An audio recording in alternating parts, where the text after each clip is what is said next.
ಮುಂದುವರಿದ ಭಾಗ. ನಿಮ್ಮ ಮುಂದೆ ಎಂದಿಗೂ ಎದುರು ಮಾತನಾಡಲಾರೆ ಮತ್ತು ನಿಮಗೆ ದೂರು ನೀಡಲು ಯಾವುದೇ ಅವಕಾಶ ಕೊಡುವುದಿಲ್ಲ. ಆದರೆ ದಯವಿಟ್ಟು ನನ್ನನ್ನು ನಿಮ್ಮಿಂದ ದೂರ ಮಾಡಬೇಡಿ.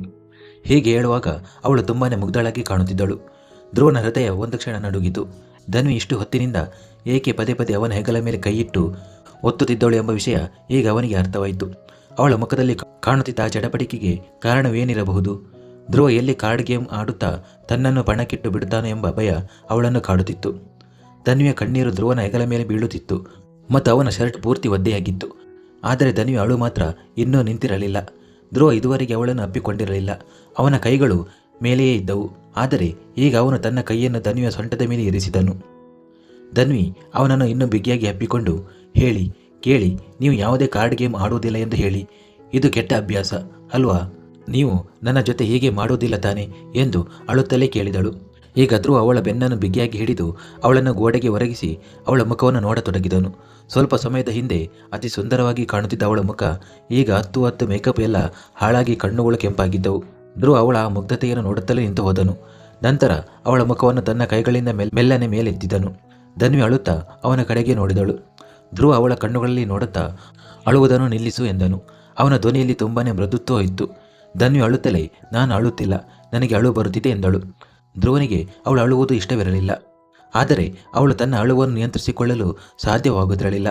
ಧ್ರುವ ತನ್ನ ಕೈಗಳಿಂದ ಅವಳ ಕಣ್ಣೀರನ್ನು ಒರೆಸುತ್ತಾ, ಸರಿ, ನಿನಗೆ ಅಳು ಬರುತ್ತಿದೆ ಎಂದು ಒಪ್ಪಿಕೊಳ್ಳುತ್ತೇನೆ. ಆದರೆ ಇದನ್ನು ನಿಲ್ಲಿಸಬಹುದು ಅಲ್ವಾ?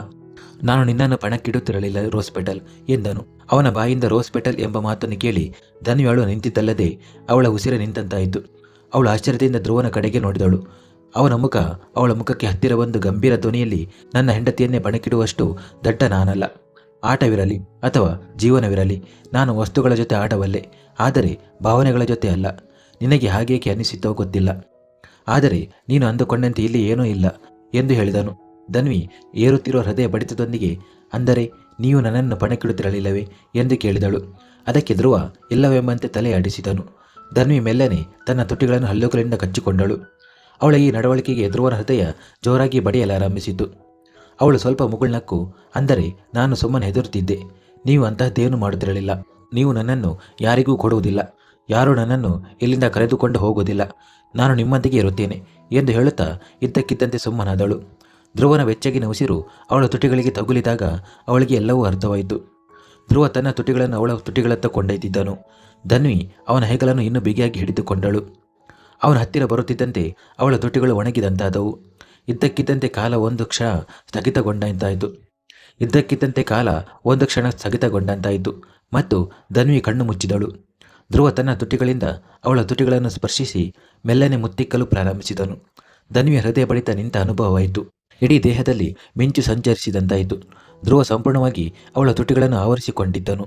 ಧನ್ವಿ ತನ್ನ ದೇಹದ ಶಕ್ತಿ ಉಡುಗಿದಂತೆ ಅನುಭವಿಸಿದಳು. ಅವಳ ಕೈಗಳು ಈಗ ಧ್ರುವನ ಬೆನ್ನಿನ ಮೇಲೆ ಬಂದವು ಮತ್ತು ಅವಳು ಅವನನ್ನು ಬಿಗಿಯಾಗಿ ಅಪ್ಪಿಕೊಂಡಳು. ಅವರ ಉಸಿರುಗಳು ಒಂದಕ್ಕೊಂದು ಬೆರೆತವು. ಅವಳು ಎಲ್ಲವನ್ನು ಮರೆತು ಅವನಲ್ಲಿ ಲೀನವಾದಳು. ಧನ್ವಿಗೆ ಮುತ್ತಿಕ್ಕುವುದು ಸರಿಯಾಗಿ ತಿಳಿಯದಿದ್ದರೂ ಕಳೆದ ಕೆಲವು ದಿನಗಳಿಂದ ಅವರಿಬ್ಬರ ನಡುವೆ ಬೆಳೆದಿದ್ದ ಸಾಮೀಪ್ಯದಿಂದಾಗಿ ಅವಳು ಸ್ವಲ್ಪ ಕಲಿತಿದ್ದಳು. ಹಾಗಾಗಿ ಅವಳು ಸಹ ಸ್ಪಂದಿಸತೊಡಗಿದಳು. ಇದರಿಂದ ಅವರ ಚುಂಬನ ಇನ್ನೂ ಗಾಢವಾಯಿತು. ಧನ್ವಿಗೆ ಉಸಿರಾಡಲು ಕಷ್ಟವಾದಾಗ ಧ್ರುವ ಸ್ವಲ್ಪ ದೂರ ಸರಿದನು. ಆದರೆ ಅವನ ಮನಸ್ಸು ಮಾತ್ರ ಇನ್ನೂ ತೃಪ್ತಿಯಾಗಿರಲಿಲ್ಲ. ಅವನಿಗೆ ಮತ್ತೊಮ್ಮೆ ಧನ್ವಿ ಹತ್ತಿರ ಹೋಗಬೇಕೆನಿಸಿತು. ಅವಳ ತುಟಿಗಳನ್ನು ಚುಂಬಿಸಬೇಕೆಂಬ ಆಸೆಯಾಯಿತು. ಅವನು ಮತ್ತೊಮ್ಮೆ ಧನ್ವಿಯ ಮುಖವನ್ನು ತನ್ನ ಕೈಗಳಲ್ಲಿ ಪ್ರೀತಿಯಿಂದ ಹಿಡಿದುಕೊಂಡನು ಮತ್ತು ಅವನ ತುಟಿಗಳು ಅವಳ ತುಟಿಗಳತ್ತ ಚಲಿಸತೊಡಗಿದವು. ಇತ್ತ ಧನ್ವಿಯ ಹೃದಯವು ಜೋರಾಗಿ ಬಡಿಯುತ್ತಿತ್ತು. ಧ್ರುವ ತನ್ನನ್ನು ಮತ್ತೊಮ್ಮೆ ಮುತ್ತಿಕ್ಕಲಿ ಎಂದು ಅವಳು ಮನಸಾರೆ ಬಯಸುತ್ತಿದ್ದಳು. ಏಕೆಂದರೆ ಧ್ರುವ ಪೂರ್ತಿ ಪ್ರಜ್ಞೆಯಲ್ಲಿದ್ದು ಅವಳನ್ನು ಪ್ರೀತಿಸುತ್ತಿರುವುದು ಇದೇ ಮೊದಲು. ಇದಕ್ಕೂ ಮೊದಲು ಅವರಿಬ್ಬರ ನಡುವೆ ಏನೇ ನಡೆದಿದ್ದರೂ ಆಗ ಧ್ರುವ ಅಮಲಿನಲ್ಲಿದ್ದನು. ಅವಳು ಮೆಲ್ಲನೆ ತನ್ನ ತುಟಿಗಳನ್ನು ಹಲ್ಲುಗಳಿಂದ ಕಚ್ಚಿ ಕಣ್ಣುಗಳನ್ನು ಮುಚ್ಚಿ ಧ್ರುವನ ಪ್ರೀತಿಯನ್ನು ಅನುಭವಿಸಲು ಕಾಯತೊಡಗಿದಳು. ಆದರೆ ಸುಮಾರು 1 ನಿಮಿಷ ಕಳೆದರೂ ಧ್ರುವ ತನ್ನ ಹತ್ತಿರವಿರುವ ಅನುಭವ ಅವಳಿಗೆ ಆಗಲಿಲ್ಲ. ಹಠತ್ತನೆ ಮಧುರವಾದ ಸಂಗೀತ ಕೇಳಿಸಿದಾಗ ಅವಳು ತಕ್ಷಣ ಕಣ್ಣು ಬಿಟ್ಟಳು. ಅವಳು ಎದುರು ನೋಡಿದಾಗ ಅಲ್ಲಿ ಧ್ರುವ ಇರಲಿಲ್ಲ. ಅವಳು ದಂಗಾದಳು. ತಾನು ಕನಸು ಕಾಣುತ್ತಿರಬಹುದೇ ಎಂದು ಸಂಶಯಗೊಂಡು ತಕ್ಷಣ ತನ್ನ ಕೆನ್ನೆಯನ್ನು ಚಿವುಟಿ ನೋಡಿಕೊಂಡಳು. ಧ್ರುವ ನಿಜವಾಗಿಯೂ ಅಲ್ಲಿಗೆ ಬಂದಿದ್ದಾನೆ. ಅವನು ನಿಜವಾಗಿಯೂ ನನ್ನನ್ನು ರೋಸ್ ಪೆಟಲ್ ಎಂದು ಕರೆದು ಮುತ್ತಿಕ್ಕಿದ್ದಾನೆ. ಚಿವುಟಿದಾಗ ಅವಳಿಗೆ ನೋವಾಯಿತು. ಆದರೆ ಅವಳಿಗೆ ಇನ್ನೂ ನಂಬಲು ಸಾಧ್ಯವಾಗುತ್ತಿರಲಿಲ್ಲ. ಹೃದಯವಂತೂ ಜೋರಾಗಿ ಬಡಿಯುತ್ತಿತ್ತು. ಎಲ್ಲರೂ ನೃತ್ಯಕ್ಕಾಗಿ ಡ್ಯಾನ್ಸ್ ಫ್ಲೋರ್ನತ್ತ ಹೋಗುತ್ತಿರುವುದನ್ನು ಅವಳು ಗಮನಿಸಿದಳು. ತನ್ವಿಯ ಕಣ್ಣುಗಳು ಅಲ್ಲಿಯೇ ನಿಂತಿದ್ದ ಧ್ರುವನ ಮೇಲೆ ಬಿದ್ದವು. ಅವನ ಮುಖದಲ್ಲಿ ಸಣ್ಣ ಮಂದಹಾಸವಿತ್ತು. ಆದರೆ ಅವನು ತನ್ನ ದೃಷ್ಟಿಯನ್ನು ಕೆಳಗೆ ಹಾಕುತ್ತಿದ್ದನು. ಅವನು ಸ್ವಲ್ಪ ಅಸಹಜವಾಗಿ ವರ್ತಿಸುತ್ತಿರುವಂತೆ ಕಾಣುತ್ತಿತ್ತು. ಧನ್ವಿ ಅವನನ್ನೇ ದಿಟ್ಟಿಸಿ ನೋಡುತ್ತಾ ಅವನತ್ತ ಹೆಜ್ಜೆ ಹಾಕಿದಳು ಮತ್ತು ಅವನ ಎದುರು ಬಂದು ನಿಂತಳು. ನಾವು ನಿಜವಾಗಿಯೂ ಕಿಸ್ ಮಾಡಿದ್ದೇವೆಯೇ ಎಂದು ಅವಳು ಅವನನ್ನು ಕೇಳಬೇಕಿತ್ತು. ಅಂದರೆ ಅವನು ಅವಳನ್ನು ಸಮಾಧಾನಪಡಿಸಲು ಮತ್ತು ತಾನು ಅವಳನ್ನು ಎಂದಿಗೂ ಪಣಕ್ಕಿಡುವುದಿಲ್ಲ ಎಂದು ಹೇಳಲು ಅವಳ ಬಳಿ ಬಂದಿದ್ದಾನೆ. ಧ್ರುವ ಅತ್ತಿತ್ತ ನೋಡುತ್ತಿದ್ದವನು ತಕ್ಷಣ ಧನ್ವಿಯ ಕಡೆಗೆ ನೋಡಿದನು. ಅವನು ಕೂಡಲೇ ಏನಾಯಿತು, ಇಲ್ಲಿ ಬಂದು ಏಕೆ ನಿಂತೆ ಎಂದು ಕೇಳಿದನು. ಧನ್ವಿ ತಕ್ಷಣ ನೀವು ಎಲ್ಲಿಗೆ ಏಕೆ ಬಂದಿರಿ ಎಂದಳು. ಧ್ರುವ ಯಾವುದೇ ಭಾವನೆ ಇಲ್ಲದೆ ಮತ್ತೆ ನಾನು ಎಲ್ಲಿಗೆ ಹೋಗಬೇಕಿತ್ತು, ಹೊರಗೆ ಎಲ್ಲಾದರೂ ಹೋಗಬೇಕಿತ್ತಾ? ದುಬೈ, ಲಂಡನ್, ಪ್ಯಾರಿಸ್, ಅಮೆರಿಕ, ನನ್ನನ್ನು ಎಲ್ಲಿಗಾದರೂ ಕಳುಹಿಸಬೇಕೆಂದಿದ್ದರೆ ಹೇಳು ಎಂದನು. ಅವನ ಮಾತಿಗೆ ಧನ್ವಿ ಮುಖ ಸೊಟ್ಟಗೆ ಮಾಡಿ ನಾನು ಹಾಗೇನು ಹೇಳಿಲ್ಲವಲ್ಲ, ನೀವು ವಿಷಯವನ್ನು ಎಲ್ಲಿಂದ ಎಲ್ಲಿಗೆ ಕೊಂಡೊಯ್ಯುತ್ತಿದ್ದೀರಿ ಎಂದಳು. ಧ್ರುವ ಕೋಪದಿಂದ ನಾನು ಹೀಗೆ ಮುಂದೆಯೂ ಹೀಗೇ ಇರುತ್ತೇನೆ, ನನ್ನನ್ನು ಬದಲಾಯಿಸಲು ಪ್ರಯತ್ನಿಸಬೇಡ ಎಂದನು. ಧನ್ವಿ ಮುಗುಳ್ನಕ್ಕು ನಾನು ನಿಮ್ಮನ್ನು ಬದಲಾಯಿಸಲು ಬಯಸುವುದೂ ಇಲ್ಲ, ನೀವು ಹೇಗಿದ್ದೀರೋ ಹಾಗೆಯೇ ತುಂಬ ಚೆನ್ನಾಗಿದ್ದೀರಿ ಮತ್ತು ನನಗೆ ನನ್ನ ಈ ಹುಳಿ ನಿಂಬೆಹಣ್ಣಿನಂತಹ ಸ್ವಭಾವದವರೇ ಇಷ್ಟ ಎಂದಳು. ಧ್ರುವ ಕೋಪದಿಂದ ನನ್ನನ್ನು ಹುಳಿ ನಿಂಬೆಹಣ್ಣು ಎಂದು ಕರೆಯುವುದನ್ನು ನಿಲ್ಲಿಸು. ಒಮ್ಮೆ ಎಲ್ಲರ ಮುಂದೆ ಹುಳಿ ನಿಂಬೆಹಣ್ಣು ಅಂತೀಯ, ಇನ್ನೊಮ್ಮೆ ಮಾಟಗಾತಿ ಅಂತೀಯ ಎಂದನು. ಅವನ ಮಾತು ಮುಗಿಯುವ ಮುನ್ನವೇ ಧನ್ವಿ ನಾನು ನಿಮ್ಮನ್ನು ಮಾಟಗಾತಿ ಎಂದು ಯಾವಾಗ ಕರೆದೆ ಎಂದಳು. ಧ್ರುವ ತಕ್ಷಣ ಇಂದು ಬೆಳಿಗ್ಗೆಯೇ ಹೇಳಿದ್ದೆ ಅಲ್ವಾ, ಒಬ್ಬ ಮಾಟಗಾತಿ ನನ್ನನ್ನು ಎತ್ತಿಕೊಂಡು ಎಂದು ಹೇಳುತ್ತಾ ಅವನೇ ಸುಮ್ಮನಾದನು. ಅವನ ಮುಖದ ಭಾವನೆಗಳು ತಕ್ಷಣ ಬದಲಾದವು. ಧನ್ವಿ ಕೂಡಲೇ ಆದರೆ ನಾನು ಆ ಮಾಟಗಾತಿಗೆ ಹಾಗೆ ಹೇಳಿದ್ದು, ನನ್ನನ್ನು ಎತ್ತಿಕೊಂಡು ಬೆಡ್ ಮೇಲೆ ಎಸೆದ ಆ ಮಾಟಗಾತಿಗೆ ಅಂದಿದ್ದು, ನೀವು ನನ್ನನ್ನು ಬೆಡ್ ಮೇಲೆ ಎಸೆಯಲಿಲ್ಲವಲ್ಲ, ಮತ್ತೆ ನಿಮಗೆ ಏಕೆ ಬೇಸರವಾಯಿತು ಎಂದಳು.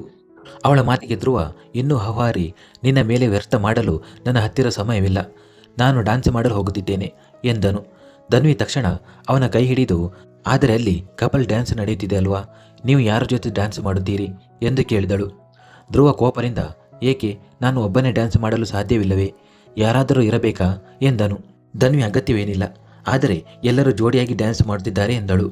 ಅವನು ಮಾತನಾಡುತ್ತಿರುವಾಗಲೇ ಪರೀಕ್ಷೆ ಅಲ್ಲಿಗೆ ಬಂದಳು ಮತ್ತು ಅವರಿಬ್ಬರ ಕೈಗಳನ್ನು ಜೋಡಿಸಿ ಬೇಗ ನಡೆಯಿರಿ ಅಣ್ಣ, ನಾನು ನಿಮ್ಮಿಬ್ಬರ ಹೆಸರನ್ನು ಅನೌನ್ಸ್ ಮಾಡಿಸಿದ್ದೇನೆ ಎಂದಳು. ಅವಳು ಹೇಳಿದ ತಕ್ಷಣ ಅಲ್ಲಿ ಘೋಷಣೆ ಕೇಳಿಸತೊಡಗಿದ್ದು. ಕಾರ್ಯಕ್ರಮ ನಡೆಸಿಕೊಡುತ್ತಿದ್ದ ವ್ಯಕ್ತಿ ಧ್ರುವ ಮತ್ತು ಧನ್ವಿಯತ್ತ ನೋಡುತ್ತಾ ಎಲ್ಲರೂ ದಯವಿಟ್ಟು ಚಪ್ಪಾಳೆ ತಟ್ಟಿ ನಮ್ಮ ಈ ಹಾಟ್ ಮತ್ತು ಲವಲವಿಕೆ ಜೋಡಿಯನ್ನು ಸ್ವಾಗತಿಸಿ, ಈಗಷ್ಟೇ ಮದುವೆಯಾಗಿರುವ ಹೊಸ ಜೋಡಿ ಧನ್ವಿ ಮತ್ತು ಧ್ರುವ ರಾಣ ಎಂದು ಆತ ಘೋಷಿಸುವಾಗ ಅವನ ದೃಷ್ಟಿ ಅವರಿಬ್ಬರ ಮೇಲೆಯೇ ಇತ್ತು. ಧ್ರುವ ಮತ್ತು ಧನ್ವಿ ಇಬ್ಬರು ಒಬ್ಬರನ್ನೊಬ್ಬರು ನೋಡಿಕೊಳ್ಳುತ್ತಿದ್ದರು. ಧನ್ವಿಗೆ ಧ್ರುವನ ಜೊತೆ ನೃತ್ಯ ಮಾಡಲು ಅತೀವ ಆಸೆ ಇತ್ತು. ಆದರೆ ಧ್ರುವನ ಮುಖದಲ್ಲಿ ಅವನು ಮುಜುಗರಕ್ಕೊಳಗಾಗುತ್ತಿರುವುದು ಸ್ಪಷ್ಟವಾಗಿ ಕಾಣುತ್ತಿತ್ತು.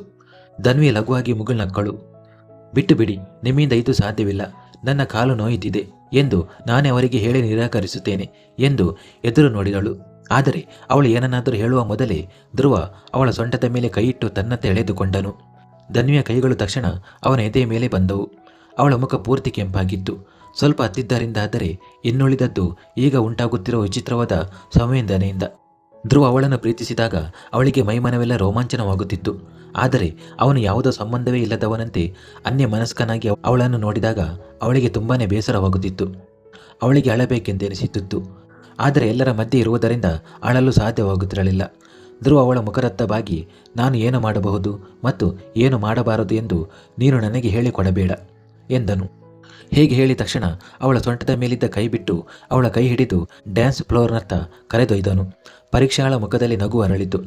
ಅವರಿಬ್ಬರು ಹೇಗೆ ಡ್ಯಾನ್ಸ್ ಮಾಡಿದರೂ ಸರಿಯೇ, ಒಟ್ಟಿನಲ್ಲಿ ನೃತ್ಯ ಮಾಡಬೇಕೆಂಬುದಷ್ಟೇ ಅವಳಿಗೆ ಬೇಕಿತ್ತು.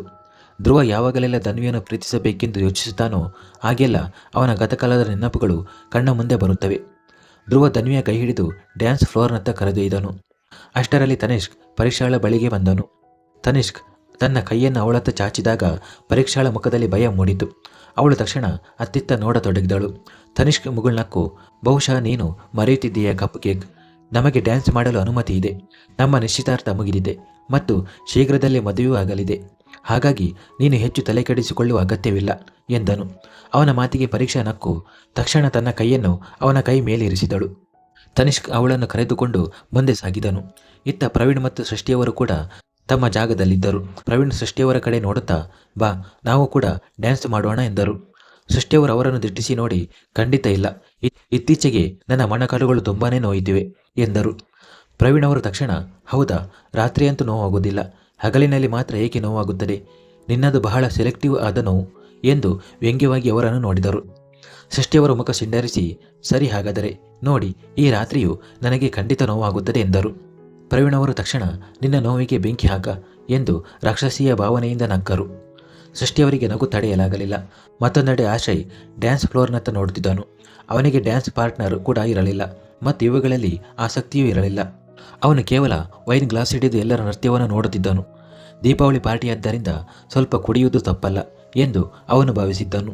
ಅಷ್ಟರಲ್ಲಿ ರೀವಾ ಅವನ ಮುಂದೆ ಬಂದು ನಿಂತು, ಹಲೋ ಆಶಯ್ ಎಂದು ನಕ್ಕಳು. ಅವಳನ್ನು ನೋಡಿ ಆಶಯ್ಗೆ ಸ್ವಲ್ಪ ಆಶ್ಚರ್ಯವಾಯಿತು, ಏಕೆಂದರೆ ಅವರಿಬ್ಬರ ನಡುವೆ ಯಾವುದೇ ಸಂಬಂಧವಿರಲಿಲ್ಲ. ಅವಳು ಕೇವಲ ಪ್ರವೀಣ್ ಮತ್ತು ಧ್ರುವನ ಬಿಸ್ನೆಸ್ ಪಾರ್ಟ್ನರ್ ಆಗಿದ್ದಳು ಅಷ್ಟೇ. ರೀವಾ ಒಬ್ಬಳೇ ಬಂದಿರಲಿಲ್ಲ, ಅವಳ ಜೊತೆಗೆ ಪಂಕ್ತಿ ಕೂಡ ಇದ್ದಳು. ಪಂಕ್ತಿ ತಲೆ ತಗ್ಗಿಸಿ ನಿಂತಿದ್ದಳು. ಅವಳನ್ನು ಯಾರೋ ಬಲವಂತವಾಗಿ ಅಲ್ಲಿಗೆ ಕರೆತಂದಂತೆ ಕಾಣುತ್ತಿತ್ತು.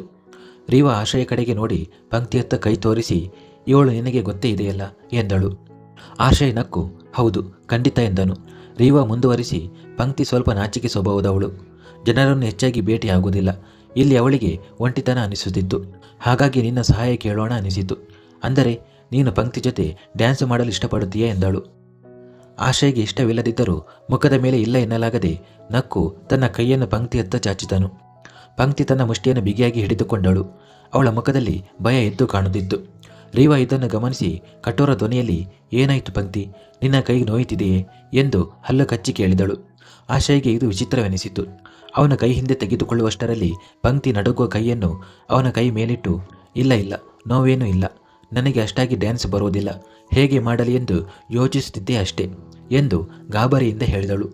ಆಶಯ ನಕ್ಕು, ಹೆಚ್ಚು ಯೋಚಿಸಬೇಡ ಪಂಕ್ತಿ, ನಿನಗೆ ಬರದೇ ಇದ್ದರೆ ಏನಂತೆ, ನನಗೆ ಬರುತ್ತದೆಯಲ್ಲ, ನಿನಗೆ ಡ್ಯಾನ್ಸ್ ಬರಲ್ಲ ಎಂಬ ಕೀಳರಿಮೆ ಕಾಡದಂತೆ ನಾನು ನೋಡಿಕೊಳ್ಳುತ್ತೇನೆ ಎಂದು ಅವಳನ್ನು ಕರೆದೊಯ್ದನು.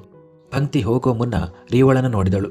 ರೀವಾ ಕೆಂಗಣ್ಣಿನಿಂದ ಅವಳನ್ನು ನೋಡಿದಾಗ ಪಂಕ್ತಿ ತಕ್ಷಣ ಆಶಯ ಜೊತೆ ಮುಂದೆ ಸಾಗಿದಳು. ಅಲ್ಲಿಯವರೆಗೆ ಅವರು ಕತ್ತಲಲ್ಲಿದ್ದರು.